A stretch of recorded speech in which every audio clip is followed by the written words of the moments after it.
रजनीकांत और आपने देखना शुरू कर दिया है साथ। बांकीपुर विधानसभा बहुत ही पॉलिटिकल हॉट सीट बनता जा रहा है।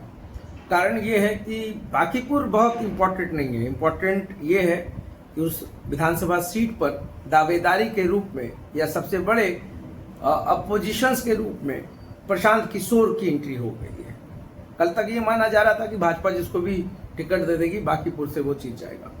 नितिन नवीन राज्यसभा सदस्य हो गए हैं, मगर जैसे ही प्रशांत किशोर की एंट्री हो गई, अब यह सीट जो है बहुत इंपॉर्टेंट हो गया। इंपॉर्टेंट किसके किसके लिए है, लिटमस टेस्ट किसके लिए है, क्योंकि दोनों जगह पर देखिए जो दाव है, प्रतिष्ठा जो दाव पर लगा हुआ है वो सम्राट चौधरी के लिए भी है।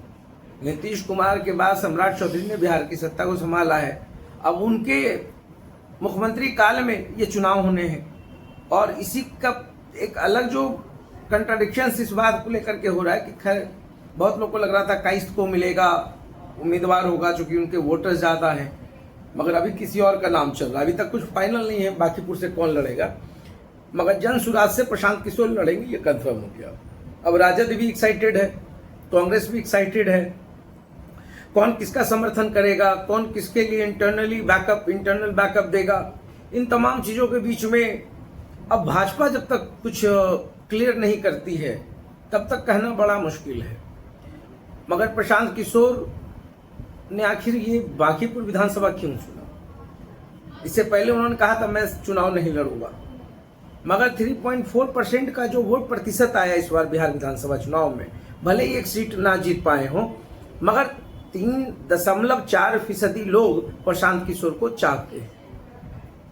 बेबाक अंदाज है, बेबाक है, और कई बार उन्होंने कई मंत्रियों का धज्जी उड़ाया, जिसमें अशोक चौधरी भी हैं, मंगल पांडे भी रहे। तो प्रशांत किशोर ने खुलकर बातें की। अब प्रशांत किशोर चूंकि फील्ड में होंगे तो लोगों की उम्मीद ये भी हो सकता है कि लोग सोचते होंगे कि अरे भाई ये आदमी तो चुनाव लड़ते नहीं है, हो सकता है वोट का जो प्रतिशत घटा या बढ़ा, जो भी रहा हो, इनके कैंडिडेट्स ना होने के कारण भी रहा हो, मगर अब चुनाव में है तो लोगों का कॉन्फिडेंस जागेगा। बांकीपुर काइस्तों का एक मजबूत गढ़ है।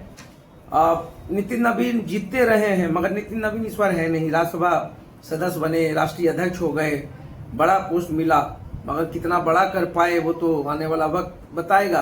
काल चुनाव जीतने के बाद थोड़ा उनकी क्रेडिबिलिटी बढ़ी, पकड़ पार्टी में कितनी है वो नहीं पता, मगर एक जो शुभ संकेत रहा, चलो नितिन नवीन कायस्थ हैं, नितिन नवीन ने ये क्या होगा वो क्या होगा, मगर अंततः वही होता है जो भाजपा चाहती है। अब पूरी कमेटी तय करेगी। तो अब कुल मिलाकर के प्रशांत किशोर के लिए दो चीजें हैं, अगर हार भी जाते हैं तो भी जीत जाएंगे तब जब बहुत ही क्लोज फाइट हो जाए।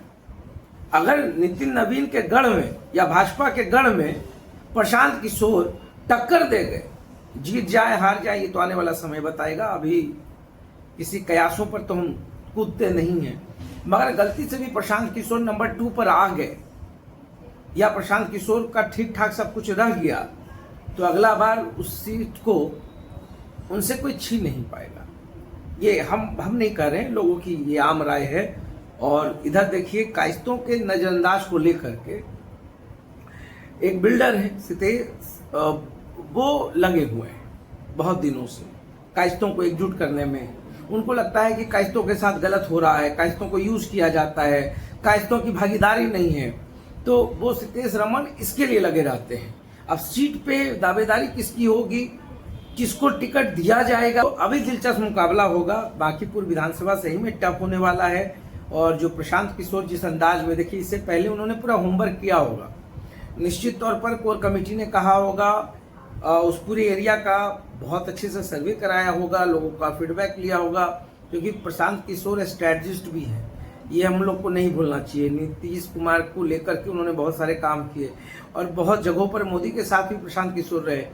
एक सफल पॉलिटिशियंस नहीं हो पाना एक अलग मुद्दा है, मगर हमलावर हमेशा रहते हैं, हमेशा बोलते हैं, हमेशा घेरते हैं, चाहे वो जदयू के नेता हों, चाहे वो किसी दल के नेता हों। गलत है तो सभी को घेरने की जो कुवत है वो प्रशांत किशोर में है। तो निगाहें सबकी बांकीपुर सीट पर है, और बाकी अगर ऊपर वाले का कुछ आशीर्वाद मिल गया प्रशांत किशोर को तो खेला ही बदल जाएगा। कैंडिडेट पे खेला बदल जाएगा, अभी कैंडिडेट फाइनल नहीं है भाजपा का। तो सब कुछ है, देखते हैं आगे क्या होगा। पॉलिटिक्स में पल पल मेरी निगाह है, मगर है भाई प्रशांत किशोर डायनेमिक है तो है। वो जो बोलता है सीना ठोक के बोलता है, एक बड़ा फाइट देगा, इसमें कहीं से कोई दो राय नहीं है। देखते रहिए साथ बहुत।